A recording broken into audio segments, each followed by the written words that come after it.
Welcome to the How Soccer Explains Leadership podcast, where we explore leadership principles through the lens of the beautiful game. Welcome back to How Soccer Explains Leadership. Thanks again for being a part of the conversation. Thanks for engaging in the conversation and the great ones we've had this season. I'm Phil Dark, your host, and with me is my brother, Paul Jobson. Paul, how you doing, man? Doing great. Just surviving the Texas heat this summer with camps and all the fun things we get to do outside in Texas when it's 106 degrees or so on a cool day. But it's all great, man. No complaints. How about the Dark family? What's the latest over there?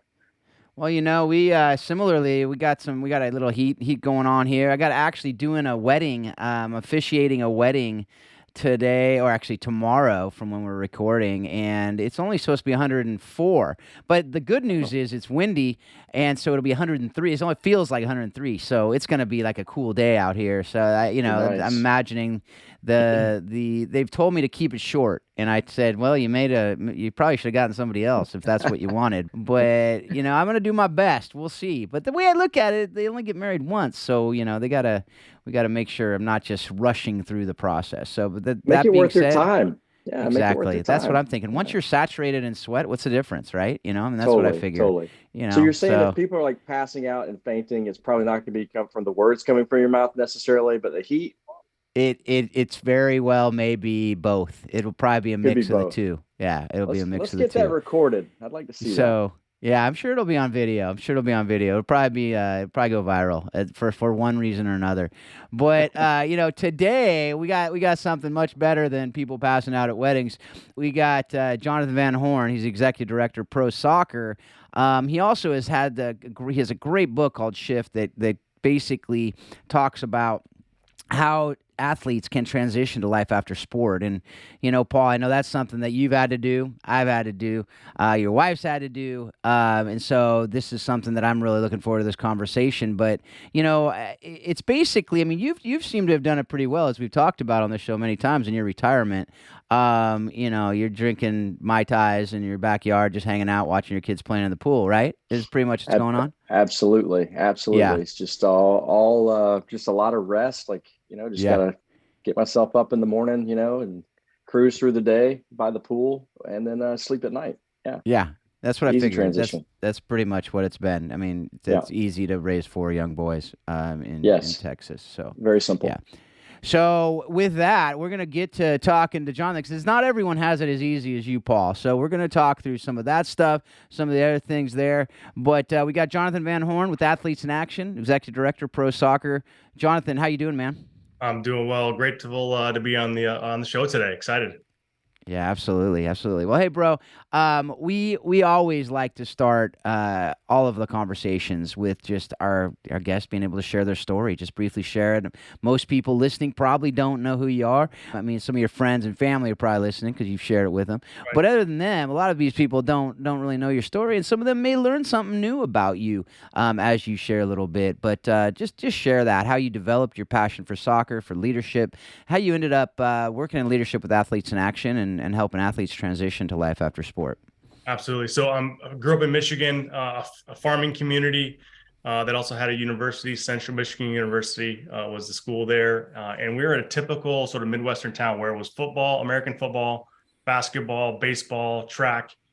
And then it was one of those spaces where if you were bad at everything else, then you played soccer. that was it. But it was one of those funny things where even though I was a multi-sport athlete growing up, there was just something about the game of soccer I just loved. I just fell in love with the game, fell in love with this this sport that was very unfamiliar with a lot of people, including my dad. And so when I was like, Dad, I want to play this game, he was like, why? He's like, but okay, you're my son. I love you. I care about you. I'll support you any way I know how. So, went to the bookstore back then to try to figure out what is this game called soccer? How do you play it? What does it mean? What's a formation? All that type of stuff. And he did his best to coach me at this young little kid that just fell in love with the sport. And so that was literally the beginning. I still remember those early mornings, the fresh cut grass, the smells, the glimmering of the sunlight on the dew in the morning, like all those little things that really cemented a love for the game.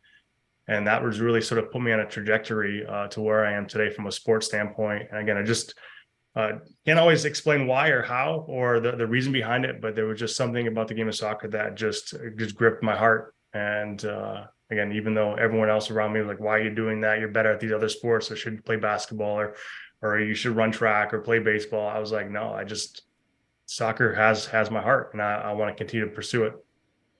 Yeah, and you were able to do that. You played in college, right? And then how'd you get involved with Athletes in Action? And I mean, you've pretty much been doing that for a really long time now and gone through a lot of different iterations of your roles and responsibilities. But how'd you get involved with that, and kind of give you a little bit of, summary of your Athletes in Action days? Yeah, so it was unfamiliar with Athletes in Action through high school, got to college, and was introduced to Athletes in Action during my freshman year.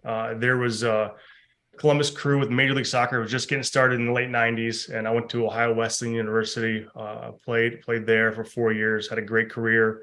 But soccer circles, as you guys know, is small. Like you know a couple of people and you know everybody for the most part, especially the further you go up in the sports university and then at the pro level.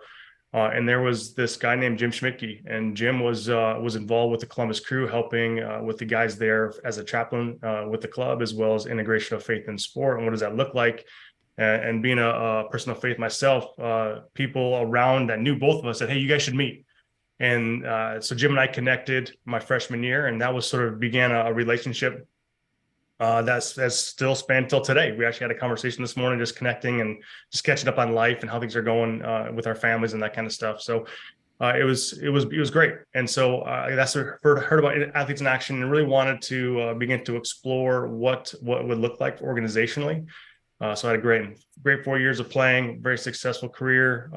God was gracious in the midst of this, little farm town kid from the middle of Michigan to have a career playing, and it was great. And then within Athletes in Action is a Christian-based organization, and we focus a lot of what does it look like to have a faith and integrated within our sport and competition. How do we do that? What does it mean? As well as from a holistic development, how do we care for athletes? And so I ended up coming on staff, working with university athletes initially. So it was at the Ohio State University. Again, I can't remember that. You can't forget the. That's really of course. Guys. So I was there working with athletes there, worked with the soccer team, worked with men's gymnastics, men's volleyball, a little bit with football. And we did that for about 4 years. That was the first role within Athletes in Action, then transitioned to the pro soccer side of things, and started initially working. Back then it was called the USL, was USL 1 and 2. And then there was an iteration of the North American Soccer League, and a number of, there's 1 year was just Division 2. US Soccer decided that was an interesting year. But yeah, I've just been working within pro athletes with pro soccer players in those spaces for the last 17 years. And it's been a crazy ride. Role has been anywhere from a national director to a local chaplain for a pro club to content development, the video, written. And again, I've had a number of different hats, and now as the executive director of pro soccer for the US. Yeah, and we're going to get into the book that you wrote as well that has to do with working some of those pro athletes, as we talked about transitioning out of the game, or it might be still within the game but not playing anymore. What does that look like? And we'll get into that a bit later. It's funny, the NASL, it's a different NASL than the old NASL, which was the Pro League, which we just had Skip Gilbert on, who played for the Tampa Bay Rowdies back in the day, and I remember playing. My little AYSO team was the Rowdies, so that was, we were basically on the same team is what Skip was talking about there. But that's a, different minor league. People don't even know about all these different leagues that are going on for the most part, unless you have a team in your community, but it's a lot of really, really great soccer being played by a lot of people who are just below the MLS. But you kind of glossed over it a bit. You said soccer grabbed your heart, but you played more than just soccer growing up, right? Yeah, absolutely. I was a multi-sport athlete. So I played soccer in the fall, played basketball in the winter, and then played played baseball in the spring, and then the occasional track meet. The coach was like, I know you're fast, I know you're fit, I'm not concerned with it. Can you just show up on track meet days and just run? And I'm like, all right, coach, what do you want me to run? He goes, whatever we need. I was like, great. Yeah. So I showed up to the 200 one day, and then a 4x4, 400x4, and then one track meet. He was like, all right, can you throw a discus? And I was like, I have no idea. Well, we're gonna try today. He goes, we need to. He's like, there's only 3 people in the discus today, and the top 6 get points. So no matter what you do, you're going to get points for us. That's awesome. It's all about points. All about points. That's what I love it. I love it. That's awesome. But so we've talked about this a bit on the show. I'd love to hear from your perspective, because not only did you play 3 sports, you were at the Ohio State University. Were you there when Urban Meyer was there? Or yeah. So, he had, I read a stat that he had, like, it was 80 or 90% of all of his football players were 3-sport athletes in high school. And, and yet today it seems like we talk about specializing at 8 years old, 9 years old. What are we missing with that? From your perspective, what you've seen, the different athletes you've talked with, I imagine most of them played multiple sports growing up. What are we missing now with the recent focus on early specialization? Yeah, it's one of those things where I learned so much from just from an athletic standpoint, just physically about my body, because you're using so many different muscle groups. Like when you go from playing soccer in the fall, where there's endurance, I was a center midfielder, so I played the 6. So I'm running, 6 to 7 miles every game. And then I go to basketball, and the quick movements, the explosiveness, the jumping, there's so much that goes into that I didn't experience in soccer. Well, the reality was it actually helped me in both sports. So I get into the basketball, once my body acclimated to the quick explosions, I could play all day. And then I went to go back to soccer. My first step, whether it was taking someone or defensively trying to keep the attacker in front of me, and that first step and the explosiveness was there because of the experience and the training within those other sports. There's also, I think, part of it too is from a tactical standpoint. When you're playing multiple sports, you're forced to think through the lens, through the filter of a different idea, different concepts. And so that was something that was forced me in a good way to begin to learn and think about how do I get an edge? How do I just lead in a different way? So I was a point guard for basketball. So that was different for me in the sense of how I play the 6. And so those different aspects really helped cultivate different perspective, different ideas, different concepts that added value to all the sports that I played. Absolutely. So how did throwing the discus help you in your playing the 6? It was called humility. Yeah. Nice. I think the first throw was like 10 feet. It was awesome. That is fantastic. But hey, you got 4th place. I did. That was good. That was fantastic.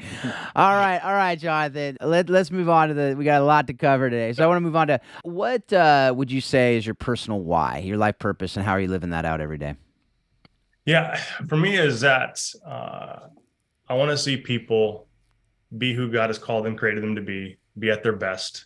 And I want to be able to help them get one step closer to that every day. Like that for me is, it's funny, like looking back at sort of my story and my life, and I call them life themes. I feel like we all have these themes that are constantly put across our path through our experiences, through life, through different things. And for me, one of them is coach.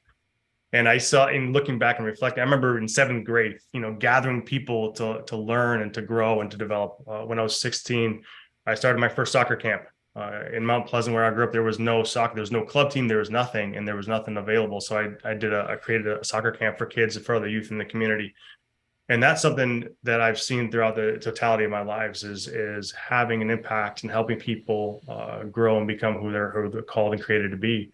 The great coaches see stuff inside of athletes, inside of people that they themselves yet don't see. And I love being able to help pull that out and draw that out in other people. Yeah, that's great. I mean, I think that I had a conversation recently just with somebody when I was in Guatemala, actually. And one of the coaches that was serving in one of those little towns talked about that. He's like, I never really wanted to be a coach necessarily, but then I just realized how much impact I could make on these kids by coaching and love the game. That it just became more about that. I think that, we've talked about it probably a million times on this show, how it is more about that than it is the X's and the O's and the strategies and the formations and all that. But it's more about the formation of the people. So I love that. And I love that that's part of what you're doing and how God's gifted you as well. So through your soccer career, take us through some of the defining moments of your soccer career, and maybe some that made maybe a lasting impact as you've gone on in leadership roles now with AIA. Yeah, it's I think one of the most defining moments early in my career actually wasn't in soccer. It was in basketball. I was a freshman, and it was the first moment I realized that I don't have to be the veteran or have to be the senior or have to be the captain to have an impact on my team. We're playing against our conference rivals, a freshman on the varsity basketball team.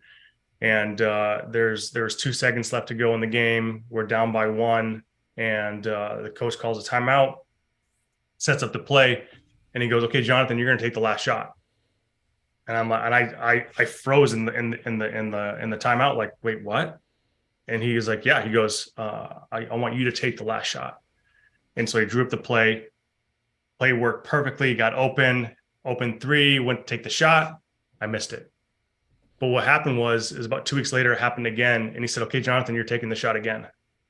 And that's when I realized that I didn't have to have the title of captain or have to be a starter or be the senior to be able to have an influence and impact within sport and in life. And that was really, for me, began to set me on a trajectory of that influence isn't based on titles or a number of years playing or anything like that, but influence and leadership can come from anyone. And that really helped me as I went into my university career at Ohio Wesleyan, realizing as a freshman, I could have an impact and play and have a significant role. And that was something that was emphasized by the coach there, Jay Martin. Jay had a significant impact in my life as well. And he says, he saw something in me, just like my high school basketball coach saw something in me that I didn't yet see in myself. I saw myself as an athlete, and Jay really began to pull out more than he made me a footballer, and he really created and helped me from a leadership standpoint. And he saw something in me and said, I want to help you in sport, but more importantly, help you in life. And I want to help you become a man, what that looks like within the world today. And so it's really those 2 things, really, that, again, my freshman year of my basketball season. And then it was actually on my recruiting trip when really I really began to see something. Jay saw something in me. He goes, "You're the first player in 10 years I've never actually seen physically play myself. I'm going based on the word of other people, and I haven't done that in 10 years. And then he was like, "So you better not mess this up for me." Well, he said some other words, but that's basically what he said. But it was that reality of he was just saying, "Hey, there's what I'm hearing from other people. You have it. And you may not know it yet or see it yet, but you have it. And I want to help bring that out." Yeah, like that. Well, before we move on, I mean, listeners are going to want to know, when you got the second opportunity for the second shot, did you make that one?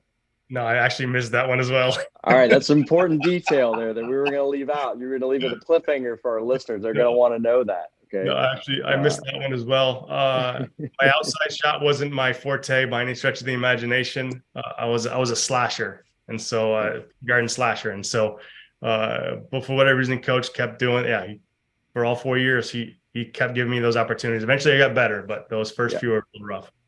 Well, that's, I mean, you mentioned it, sometimes coaches see things in their players that they don't see in themselves, and you just keep giving the guy or the girl the ball, just keep giving them the ball, and they'll figure it out eventually. And for some kids, it takes a little bit longer than others to realize the gifts that God's given them. And it may not even be that you needed to make the bucket. It was maybe something else that he was looking to do. That's awesome. I love that. I love those lessons. What are, any other lessons maybe from the game that you're using in your leadership? And maybe let's back up. That lesson that you learned from your coaches, how are you implementing some of that in your leadership role now? Yeah, I think part of it is how do I empower others? That is something within, whether it's other that I work within Athletes in Action or even some of the pro athletes that I'm currently working with today, is that it's not too early to empower others in leadership opportunities. And so even though they may feel, "Hey, I'm not ready for this," or "I'm only a rookie," or "I'm just getting started within Athletes in Action," like how do I help position people and put them in areas and spaces for them to be successful and really challenge and grow as a leader. Just like me missing those shots, like the coach never stopped believing in me for those 4 years. And so the same is true with the pro athletes that I'm working with. Some of the guys are like, "Well, all I know is soccer. Could I do marketing, or could I go into real estate, or could I do something else?" And they're 23, 24 years old, but they're like, "All I know is this game. What can I do?" And so you begin to create opportunities and spaces for these athletes to be able to realize, "Oh, I am more than just my sport. I am more than just what I do in between the lines, you know. So that helping athletes understand that and recognize that is so powerful. And when the light bulb sort of goes on, all of a sudden they finally realize it. It's so beautiful when they finally realize, oh, I am more than just my sport. Yeah, you know, and I just want to go back to that you're a slasher and you're point guard, and I think you described 99% of soccer players playing basketball. That you know, the outside shot isn't great, slasher probably a great defender, quick, and you know, and that's pretty much what we do, right? And probably Right. I don't know about you, but I, you know, often would foul more than you're supposed to in a game, and so you know, you're going for it, you body up like you can Right. as a midfielder, right? You know, I know my son struggled with that. He was really good in a lot of ways, but not in the not fouling category. So, but it did help his soccer game as well. So I think that's you're not alone in that. But I know you know that too, because anytime you watch someone, you're like, yep, they play soccer. Right. If they're on the basketball court, I it's got a fun. little caveat. So I actually played basketball in college as well. When I first got there, I approached the head soccer coach and said, hey, can I play? You okay if I try out? He said, yeah, if you want to, that's fine. I talked to the basketball coach. He said, unless you're here on report day, you can't play for me. I'm like, that's fine. And then actually my junior year, the old coach was fired and I got a new coach. And so I'm like, I wonder if. And so I said, hey, can I come try out? And the coach was like, absolutely. So I actually played 1 year varsity at Ohio Wesleyan. Nice. That's awesome. I actually will let my I'm gonna let my son know about this because he is at Biola playing soccer and his basketball is really his love as far as a sport. But you know, like his father, he's not as tall as he probably needs to be to play there. But he was actually playing there in the gym, and he says to the basketball coach, who happened to be there at the same time, he's like, "Hey, coach, if I make this, can I play on the team?" And the coach said, "Nope." He ended up making the shot, but he still couldn't play on the team. But you know, maybe he's got a shot. You know, he's saying there's a chance basically here if Right. that coach retires. That's right. Yeah, Absolutely. You never know. you You know, never. you should always at least ask. Worst thing to That's do is exactly fall right. right where you're at, right? That's exactly right. That's what I tell the kids all the time. Just ask. The worst they can say is no, then you're in the exactly same spot you were before. All right. Well, you know that I love that. That's so good. You know, just talk. I love that he gave you the shot again. I love that you missed it and you kept playing. You didn't let you just, you know, a lot of people be crushed by that, right? And like, forget it, I'm done. But you just kept shooting, and obviously, you know, you learned how to hit that outside shot at some point, or else you wouldn't have played in college either. But you know, let's get back to AIA. You know, as you can see, I'm representing, as we talked about before the interview. I got my Athletes in Action shirt. Athletes in Action is near and dear to my heart. My wife was on staff before we got married. We have a lot of mutual friends in the AIA world. And you know, I absolutely love what AIA is doing in the U.S. and all around the world. Talk a little bit about your work specifically and how you're using soccer to share the gospel and make disciples within the sport. Yeah, absolutely. So it's one of those funny things within soccer. I learned really early on that regardless of where I go around the world, it draws people. So there's something beautiful and magnetic about this ball that you can take, like I said, anywhere, and whether you not fully understand language or culture, it doesn't matter if you have the ball. And so there's something that drew me to the sport that also draws billions of people. And when I was given the opportunity to be able to take the sport that I love and begin to match that and overlap that with my faith in Jesus, that really that would just opened up a myriad of doors for me. And Athletes in Action is the medium organization to be able to do that. And that for me was amazing. And so being able to take this this idea of this relationship I have with Jesus and using that within the sport, really began to get a vision of how do we transform and redeem soccer. Like, what does it look like for God to be a part of this sport that I love and love Him fully as well? And that's something I've been on this journey for 20 years doing.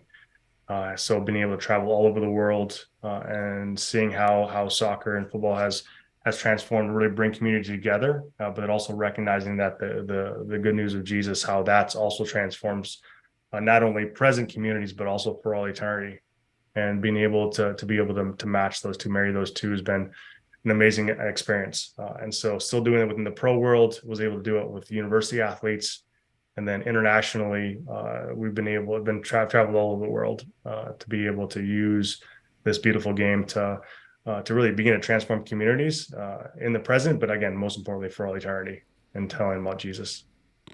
And so what would be just a couple strategies that you've used? I mean, obviously there's just one-on-one conversations, and that's probably primary what God is using in what you're doing. But what are some of the other strategies just to get in and kind of build trust in communities that you might not otherwise, whether it's a pro soccer team or other places, because you got to earn the conversation, right? So how are you able to kind of get in and build that trust and earn those conversations? Yeah, there's a couple things is presence and consistency. There's the old adage, people don't care how much you know until they know how much you care. There's something about kindness and consistency that just transcends hearts and breaks down walls and barriers and that kind of stuff. And so being present, being available, being seen, being able to step into people's worlds and their lives, not to tell them how to do things, but to be available and listen. Listening is one of those things that is, it's a lost art, but when you're around someone that listens well, it's transformative. And so being present and just being available, being able to sit there and listen, whether it's one-on-one or within a team setting or dynamic, is powerful. And then in this consistency is that one of the things early on is that we'd gone on a couple of trips where we popped into a country, we connected with some people and then left. And we saw the initial excitement of it. But then the back end, we realized we're actually not helping the people that we're serving. And so how do we begin to really help and build into and assist and add value to the countries and the cities and the people that we're building into internationally? And so we asked, and they said, well, we need consistency. And so we said, okay. So we began to make these multi-year contracts and partnerships with these cities and these clubs and these individuals within these various countries. And the growth was exponential. And the impact was exponential because of the consistency of showing up, not just once for a few weeks, but actually coming back every 6 months and multiple weeks and not just one, and having multiple groups going to the same spaces really began to have that consistency. And it's the same and true with the pro environment. So I'm working with the pro guys, pro team, North Carolina Football Club. I'm there every week. And the guys, the new guys are always like, who is this guy? Why is he here? What does he do? But I keep showing up. How are you doing today? What's been going on? How can I help you? How can I pray for you? And then just listening, and that consistency really begins to build that bridge of trust in order to really build into their lives. So that consistency and that presence is huge. Yeah, that's so good. That's so good. And I think that goes for really any work you want to do with people. Yeah. I don't, that's just presence, consistency. And when you say presence, it's not just being there, but actually being present, right? We talk about this a lot in the families. There's a lot of dads who are there, but they're not present, Right. And the difference is everything, right? And so to actually be there, part of being present is listening. And I love that. I absolutely love that. I think that's so that right there, I think is worth the interview. I mean, I think that there is so important for people to understand, for coaches as well. I think that's critical in the lives of your players, is for them to know that you're there and you're present and you're consistent and you will be there. And I think that honestly in the college game, I think that's one of the struggles with a lot of people is they don't know if their coach is going to be there when they're for the full 4 years and things like that, which is an interesting dynamic. And the coaches don't know that sometimes, so that sometimes they're not fully pouring in as they should. So anyway, that's just another little side note there. But I don't know, Paul, what do you think? Yeah, I think in some ways, I think just to spell out some things for different people, a lot of what we're talking about here is chaplaincy, right? That's the word in some ways. I think as a coach, sometimes you struggle with someone who comes in and thinks they're just going to come be your team chaplain, and like they don't have any idea what that really means. But the showing up is not just like, hi, I'm here to serve your team. Tell me how you're doing. I think the best chaplains and folks that really poured into our players are the ones that just showed up and served. They showed they really wanted to be there. Like they wanted to be around the team. They wanted to, they wanted to be there. Like they're handing out water or they're picking up, trash, or they're, they're there at the beginning of practice, they're there at the end of practice, they're there at games, they're seeing the environment that folks are into. It's kind of like what you're saying about, going to different countries and you just show up, you do your thing and you leave. It's also the same thing when you're working with colleges or even probably pro teams too, where, it's consistency of showing up and showing like, hey, like, it's not about me and me wanting like the swag that I get because I get to work with your team. Like, I don't care about any of that. I really just want to be able to serve you however this team needs to be served. And I think that's an important point from my perspective as a coach, because the relationship that's built through Christ is such a big deal. As a coach, you want to trust that person who has that relationship with your players, So I want that bond with my chaplain or whoever's coming in to pour in the love of God into my players as well. Because if as a coach, like Phil is saying, if I can't do that as a coach, I want someone to fill that role, but I've got to be able to trust them. And how do you build trust? Show up consistently and be there as a servant in some ways, and show that, hey, I just really want to be here. I don't know, you have more practical experience on that side of it than I do. How does that resonate when you hear me say things like that? Absolutely. So people often talk about like, what makes a good chaplain. I do character coach. I do integration of faith and sport, all this larger umbrella for like holistic care. Like how are you most effective? And really it's at the epicenter is trust. So one of the things we've been talking a lot about recently with the pro guys with North Carolina Football Club is that trust is a soil in which everything else grows. It's just that reality that to grow team cohesiveness, the willingness to sacrifice our team values or relation with Christ, all those different things that are part of what I get to do. At the essence, trust is at the epicenter of all of that. And when there is no trust, you naturally cap yourself on the depth, on the impact, on how far you can go as a coach, as a chaplain, as an investor of people. So trust is so important, so important. Yeah, no, totally. Not to transition this way, but let's shift for a second to something else. How do you like that, huh? That was nice. Love it. That was pretty good, right? Let's shift. Yeah, Paul, it's rubbing off. The segues are unbelievable. Yep. We're gonna shift here, and folks, you'll figure this out in a second. Maybe Phil mentioned it earlier. I can't remember, but I want to talk about your book, Jonathan. You have a book. It's called Shift, and there you go, folks. I just connected it for you guys.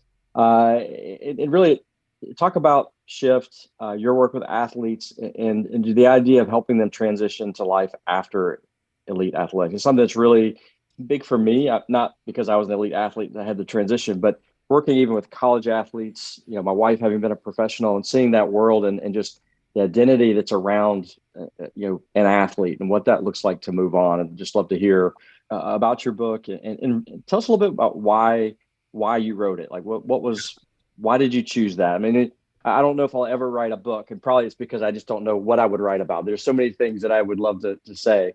Why'd you choose it, and tell us about it? Yeah, it was funny. So a lot of times when you're in the midst of transition, you don't realize what's happening because it's like almost like running on sand at times. And so when I stopped playing, it's just like that's just what you do. Like didn't really get an opportunity to play professionally. I had some trials and that kind of stuff, but it was just like I got married. I'm like it's not for me. I was talking to my buddies that were playing professionally. They were making $400 a month and living in a 2-bedroom apartment with 5 other guys and just living on ramen. I'm like I have no desire for that. So I just sort of, as I navigated that transition, I had these feelings and just going through this grieving process, and honestly stuffed it down. Didn't really just move on with life. And then fast forward to about 12 years ago, we moved from Ohio to North Carolina, began to work directly with the pro team here, as well as just more strategically located as visiting teams and connections and networks. And then you have University of North Carolina, NC State, and Duke, and the national team was coming training here as well. So we moved down here, and all of a sudden I began to have all of those same feelings that I had when I was 23. Like the same sense of transition, uneasiness, grief. And I'm like, what is this? Like, it's not new. It feels familiar. It's like a deja vu moment, but I couldn't quite put my finger on it.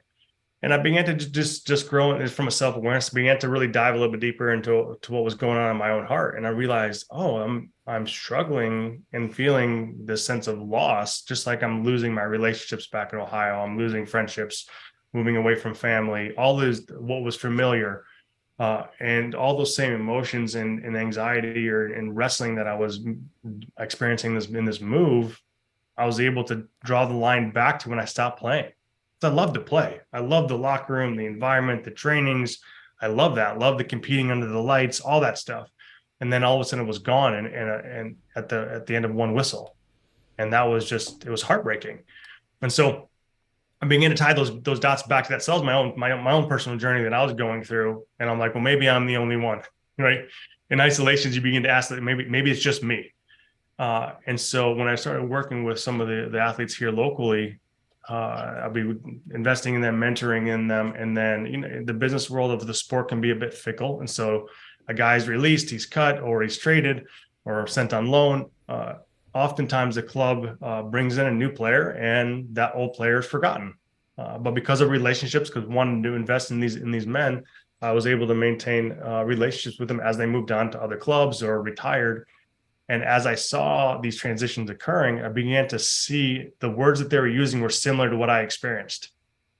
And so I just started to dive a little bit deeper into that. And so I was already writing a little bit of content, some, looking at the Bible, some Bible studies, that kind of stuff. I was already writing some of that. I was doing some other writings periodically here and there. And so I just began to say, what's available? And as I started exploring within the pro soccer world, there really wasn't anything available. So I'd ask, general manager, hey, what do you do for athletes when they retire? Oh, nothing. I had a contact in the Players Association. What do you do when they retire?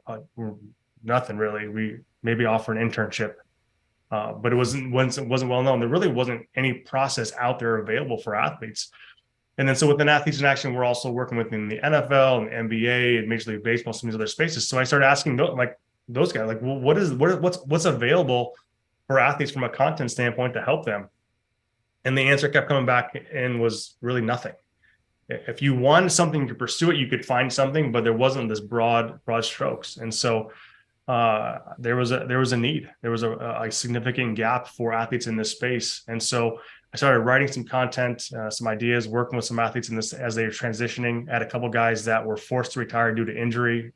And that's when it really hit me hard. Was one of the players called me and says, Jonathan, I'm okay. I'm doing okay right now. I'm good. But I'm having these thoughts of suicide. What do I do? And you look at his life, 10-year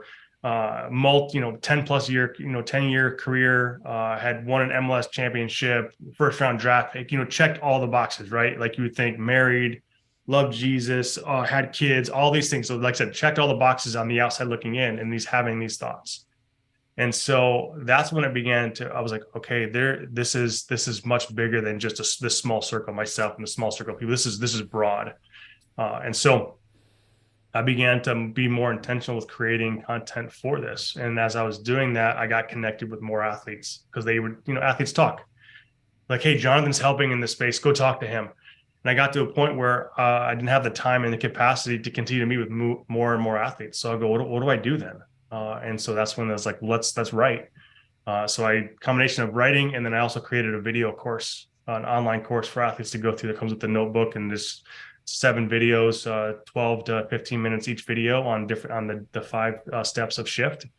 And then from there wrote the book and dove a little bit deeper in the different steps to help athletes in that transition.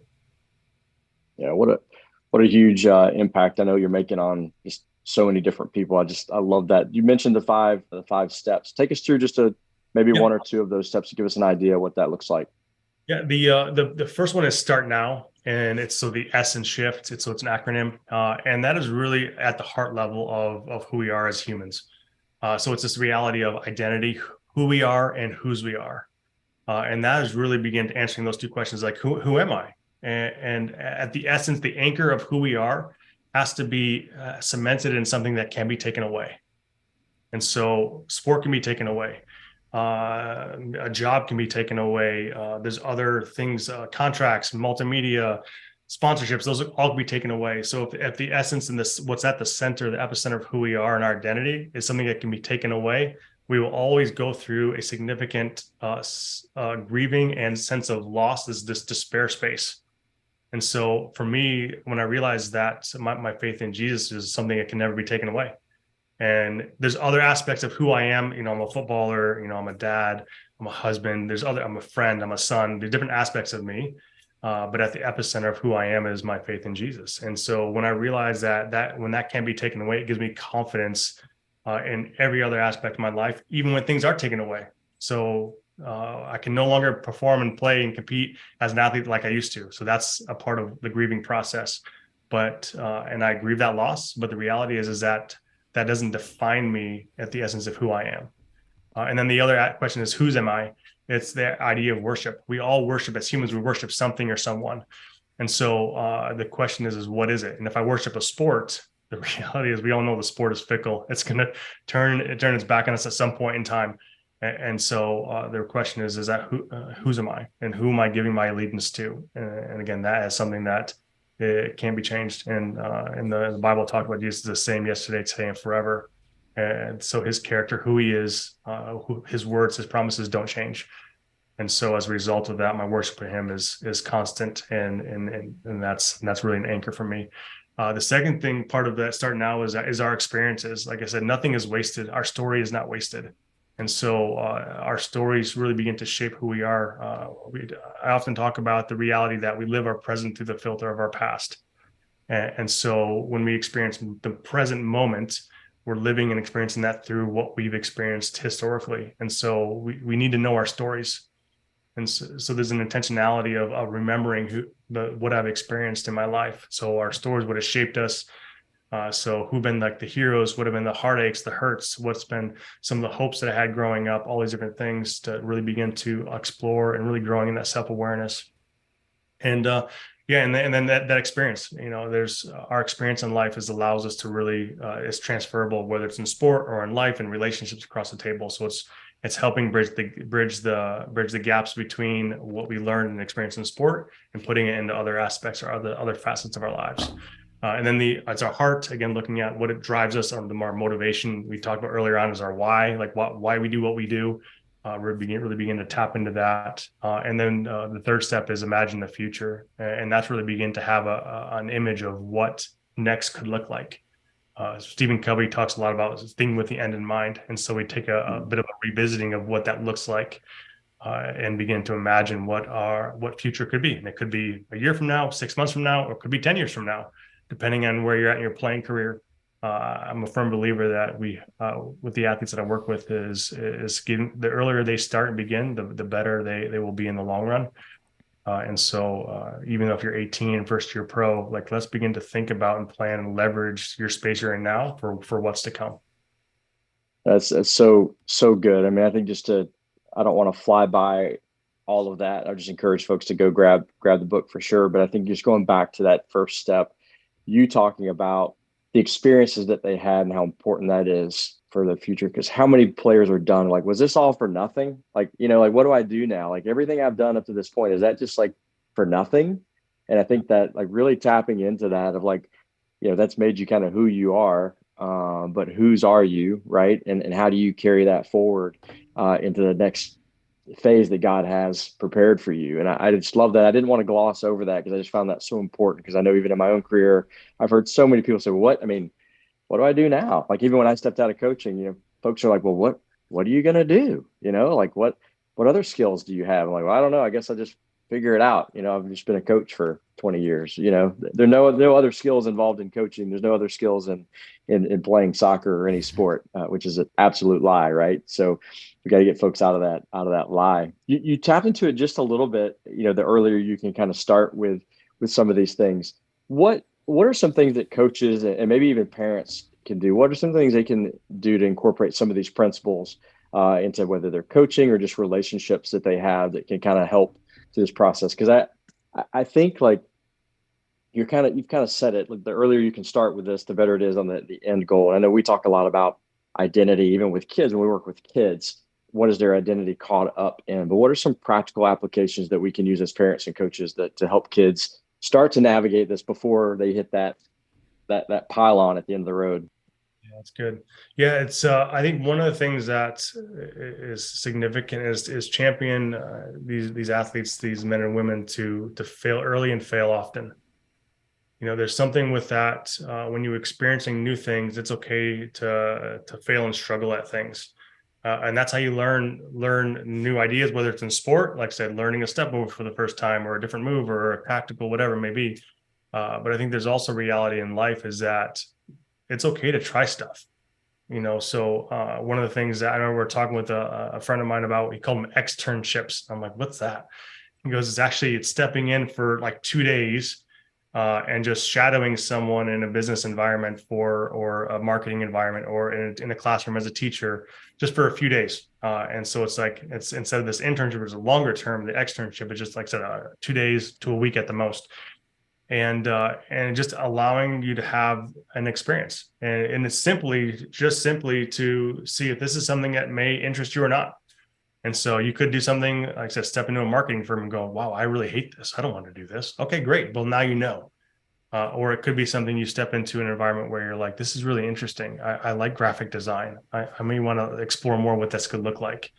Or it's you tap into music or to art, and whatever it may be. And I think one of the things your athletes are learning and experiencing, and it's been cool seeing the science is validating this, is that when athletes have hobbies or they have extracurricular activities outside of the sport, they're actually from a mental and emotional capacity side stronger and healthier at their sport. So their performance actually increases with the increase of hobbies and experiences beyond the sport.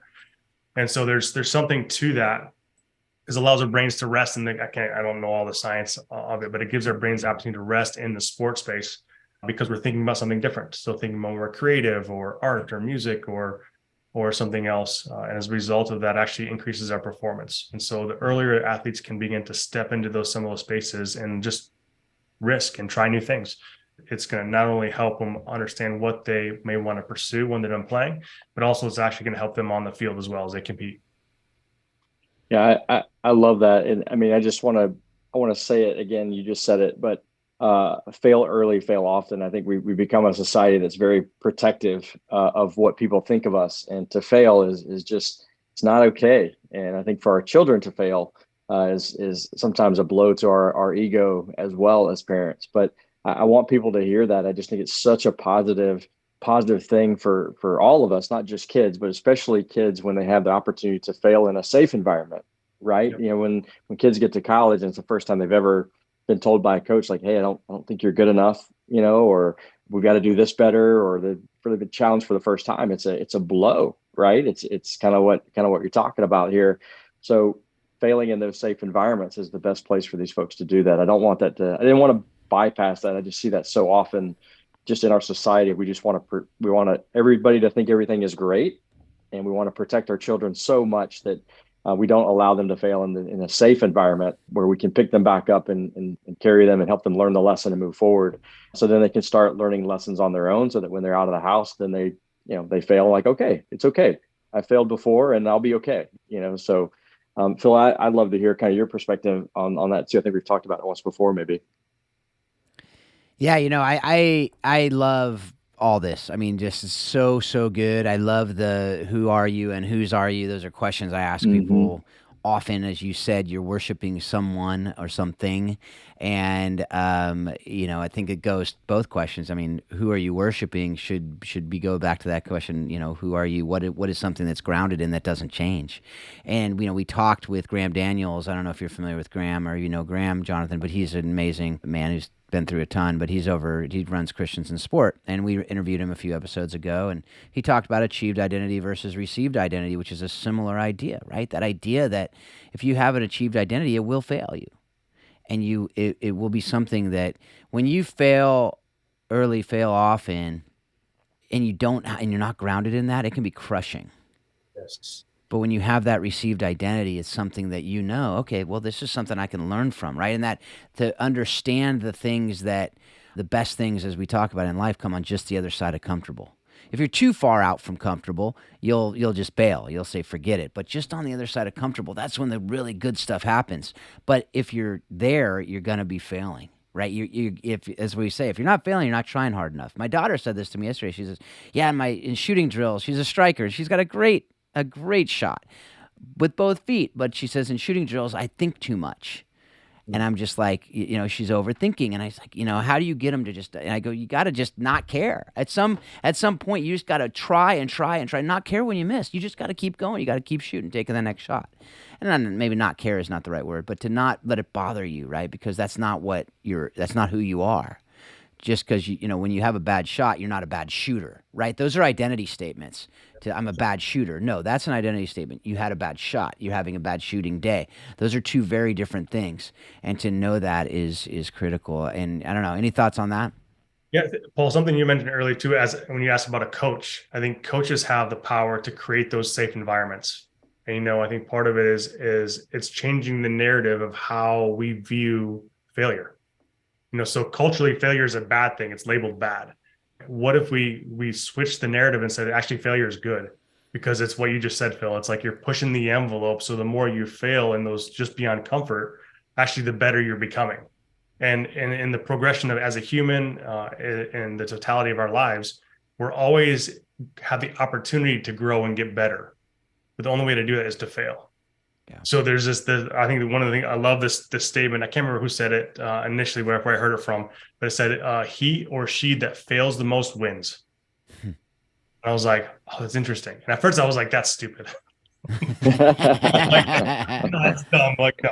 But then begin to think about it. And the whole point was, as you're constantly pushing beyond that comfort space. You're constantly pushing the envelope. You're constantly failing. And as a result of that, you're actually winning.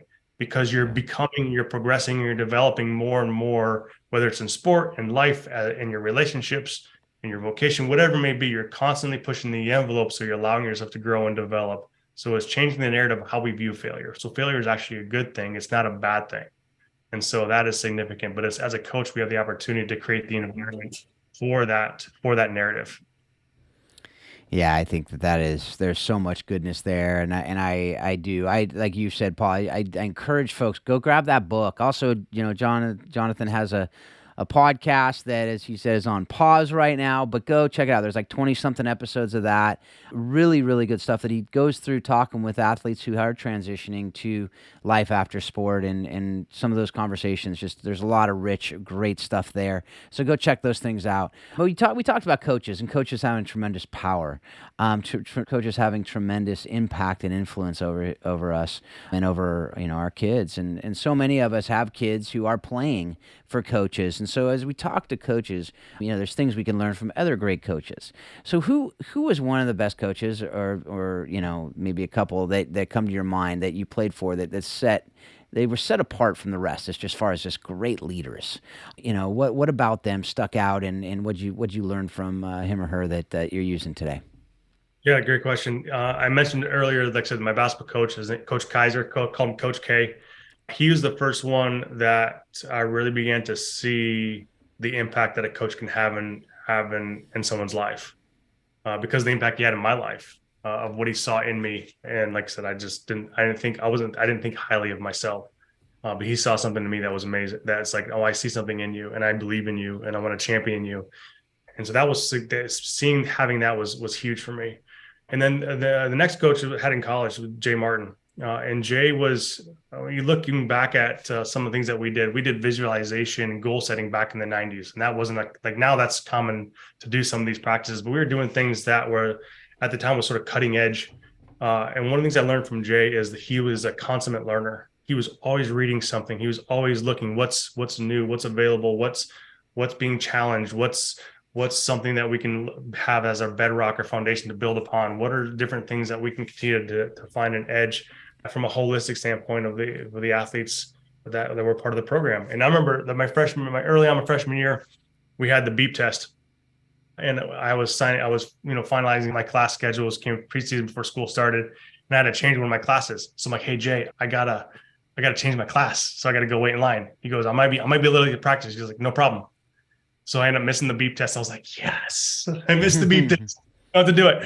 But one of the things he said was, he goes, academics for here are first. He goes, like, I want you, the reality is that the degree and what you learn academically will last you for your life. Also, what you learn athletically will also last your life. but they're both equal playing field. And I want you to, I don't want to emphasize one over the other, because they're both are going to have value in your life. And so this idea of what does it look like to continually learn and learn and learn.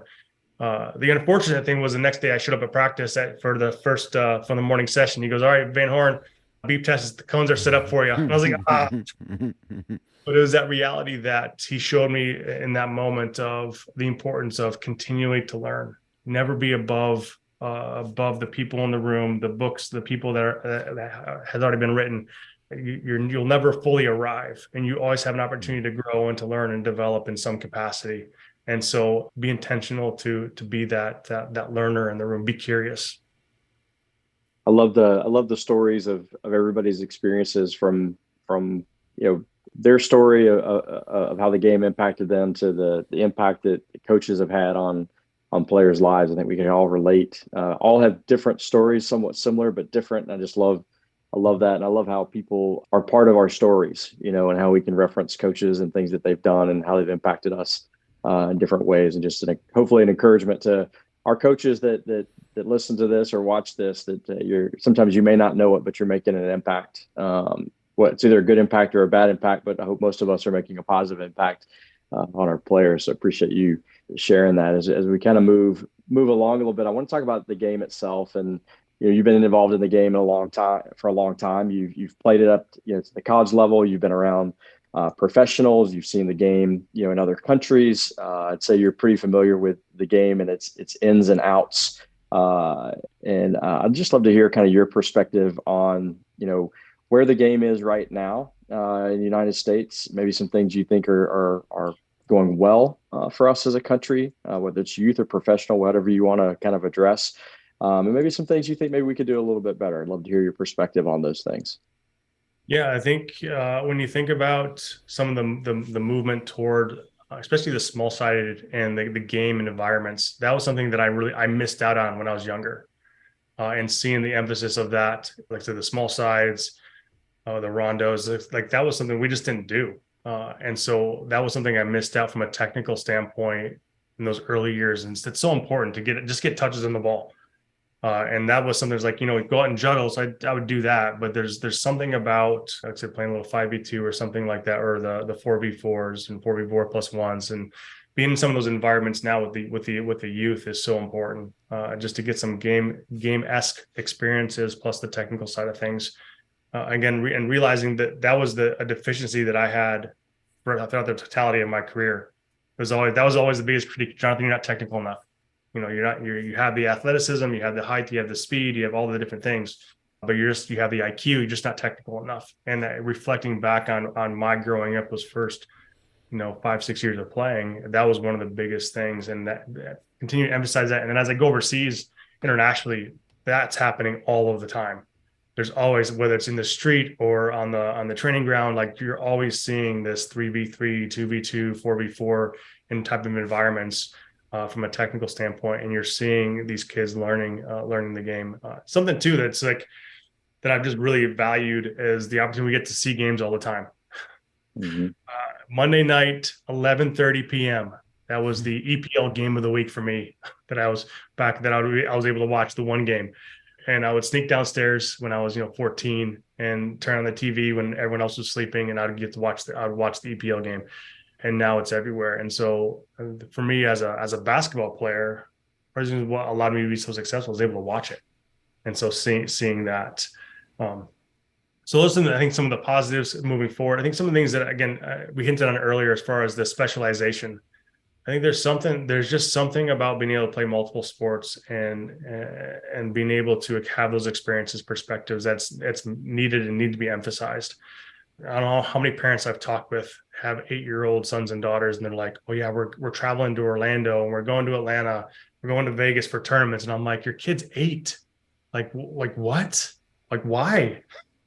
And they're like, "Well, that's what's needed to be successul." And I mean, that's just, and not only is it affecting the children as an athletic standpoint, I think from a family standpoint, it's really, they're having a significant impact where they're spending more time in hotels and at like a McDonald's or a Chipotle or whatever, versus being around a dinner table together as a family and doing activities or playing games or having moments together and having those experiences together. And so it's really disrupting community and disrupting family dynamics and developments of kids, because they're really missing out. They're missing out on those community and those family relationships that need to be cultivated, because they're playing in a tournament, that's a 4-hour flight away from where they live. Yeah, and I've seen that even in our family. We got a big family, but having 4 soccer players, and you have to be so intentional to have the family dinners. As they talk about, that's like the number one indicator, or one of the top 2 or 3 indicators of success in life after college, is how many family dinners you had sitting down at a table with your family.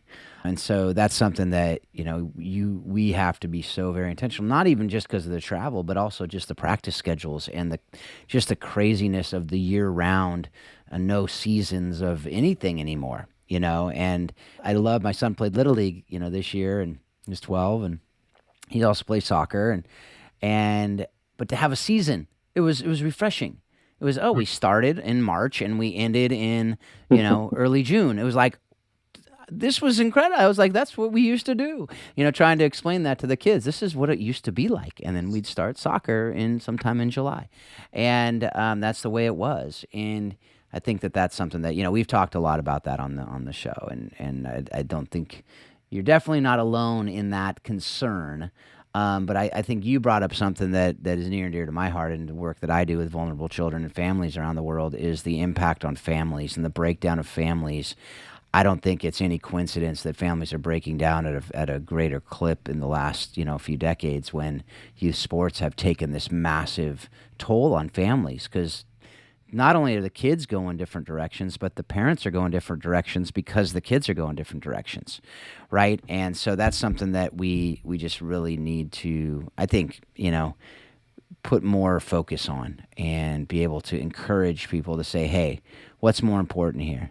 That your kid can get a few more practices, a few more games, or your family. So that's something that I absolutely agree with, and glad you brought that up. So I think it creates, from a community standpoint, there's, in our world today, our kids have access to so much information, but they often don't know what to do with it. And those family meals, that connection, give us the opportunity to help them. What do I do with this? What do I do with, with this smartphone that I have in my hand, that I can Google anything in the world and find out information?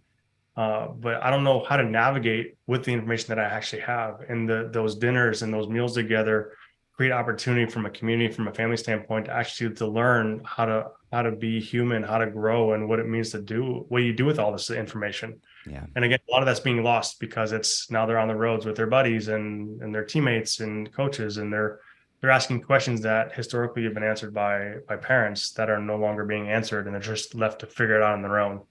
And as a 12, 13, 14, that's just really hard. Absolutely. And even on the other side of that too, is that most of the coaches are not the parents anymore, right? They're professional coaches that's what they do. And many of them don't have families. Many of them are young, just out of college, a few years out of college, don't have families of their own, haven't lived that life experience to be able to answer those questions. These kids are living basically college lives from the sports side of things, from 12, 13, 14. And so, yeah, those are things that I think aren't talked about a lot. But to your point, like, they're with those people way more than they're with their families. And it's not just like, oh, well, it's a season. No, it's not a season. It's all the time. And that's what they're told you have to do, or else you can't make it. And that's just a lie. It's just a lie.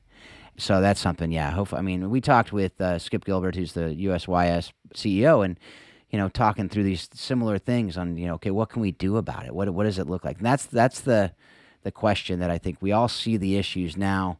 How do we actually make a dent into it? And I think it starts with just families like ours just saying, okay, we're going to choose to not buy into it at that level.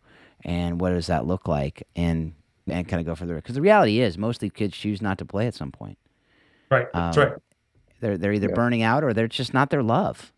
Yep. And so why, when you look back at that, and the parents are like, well, we invested all this into it, and then the kids feel bad. Some of them keep playing just because they feel bad. And that's not the right reason to play a sport when you're committing so much. So anyway, that's a whole nother conversation that we could have for hours and hours that we don't have time for. We are going to kind of finish up here with the last couple questions that we do ask all of our guests. And the first is, how have you used the lessons you've learned directly from the game of soccer in your marriage and your parenting? Go back to that family conversation. I think part of it is mentioned as far as from a development standpoint is that I realized that there's always growth. There's always growth opportunities. And I think for me, as a husband, as a father, I can continue to get better at it. So what is the depth and the richness as a husband and a father each and every day? The other thing too is just from the game is the power of presence I mentioned earlier is how do I intentionally be present in the spaces that I'm in with my kids, with Rachel, my wife, and I have 3 girls with my girls as well, so what does it look like to be able to do that? And then, I think part of it too, for me is from a sports standpoint is there's a passion side of it. I love the game. Love being a part of the game, love playing, love being around it. And that's, I think, part of it that the lesson has been is step into spaces that you enjoy. Like, even if it's hard, I still enjoy it. And so that's something that's like, I look for opportunities to things that I'm passionate and enjoy, even though they're difficult and they're hard, is that there's moments that really come to life. And that's something the sport has provided for me. So looking for those opportunities beyond soccer is like when I enjoy something. So from a coaching standpoint, from an investment standpoint, I love that. I love being a part of people's lives in that process. And so looking for those. Yeah. Good. Last official question. What have you watched, read, or listened to that has most impacted your thinking on how soccer explains life and leadership? And you can't say shift. I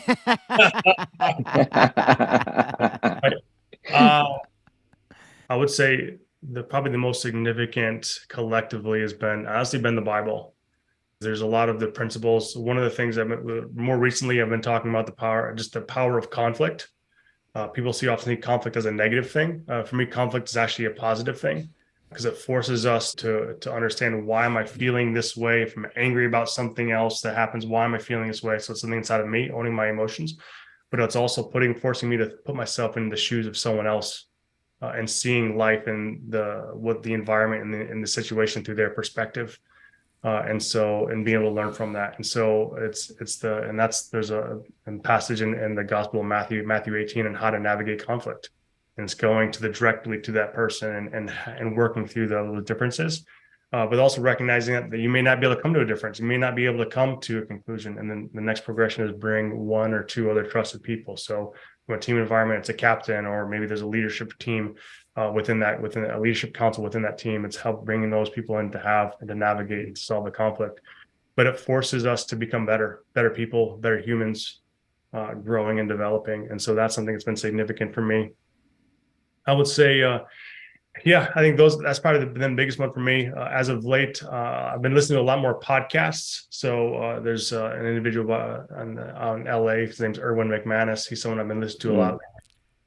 Really value his perspective. He's coming out with a book called Mind Shift, and which is sort of funny. Like, I can't say shift, we made part of it, but it's this idea of the power of the mind, and so I think part of a lot of what I've experienced is from a mental standpoint is that we often are the one who limits our impact and growth ourselves, and it's all happens up here in our heads. And so how do we begin to overcome the limiting beliefs that we have created for ourselves? And we naturally create these barriers because maybe someone told us something, whatever. And so that's something. Some of his podcasts, some of his teachings as of late has been significant for me in that regard. And then another author is Jason Jaggard. He's a West Coast guy as well. And he's really been significantly, he's an executive coach and runs a firm called Novus Global. So a lot of his writings have been significant over the last probably 6 to 8 months. That's a great list. Shout out to Erwin McManus. His book, The Way of the Warrior, had a massive impact on me and Marcy as we were navigating the creation of what is now Warrior Way. Really not, it is somewhat of a coincidence of the naming of it, but he's a great writer and has a lot of great insights into a lot of things. So thanks for sharing that for sure. That's great stuff. I don't know this for sure, but I think you may have recommended that book in the interview you did back in long time ago in episode number 2, or at some point you've recommended that Back book. when I was a guest. Yes, back when you were just a guest. Just a guest. Just a guest. Just a guest. So, just or like maybe like when Jonathan. you were a guest and now you're just a co-host. I don't know. I don't know which it is. Yeah, so Yeah. maybe that's what it is. I think that's probably what it is. Yeah, I think both of you guys you guys plug very well. You know, the mind shift. I get it. You know, you found someone that was doing something that had the name of the book in it, and then Paul, you got to bring up Warrior again. Yeah, I mean, it's just I like it. I like it. That's very good. That marketing you talked about, Jonathan, there, that you're now working in marketing, and so it's just. That's just, you're natural. You guys are naturals at that. That's amazing. Well, thanks again, Jonathan. Thank you for just taking the time to be part of this, and I appreciate you. Appreciate everything you're doing. I absolutely love it. I love that we're able to, kind of work together on some different things and connect each other with different people and outside the podcast as well. And so I appreciate you, and keep at it, brother. Thank you very much. I really appreciate being on the show today. All right, folks. Well, thanks again for being a part of this, and thanks. I do hope that you're able to engage this, and that you're able to give us some feedback. If you haven't rated the show and reviewed it, if you can go do that on Apple Podcasts or Spotify or wherever else you get this, that would be great. Not only because it gets it out there to more people, but because we love to hear your feedback, how we could make the show better. And any guests you have that you think would be good for us, please send them our way. We'd love to be able to get the good wisdom they have out to you and other people around the world. So if you want to learn more about Warrior Way that Paul had mentioned, warriorwaysoccer.com, and coachingthebiggergame.com if you want to learn about what we're doing with that. With everything, folks, most importantly, we hope that what you're taking from, you're learning from this show, you're using it to help you to be a better parent, a better spouse, a better leader, better friend, better in everything that you do. And you continually remind yourself that soccer does explain life and leadership. Thanks a lot. Have a great couple weeks.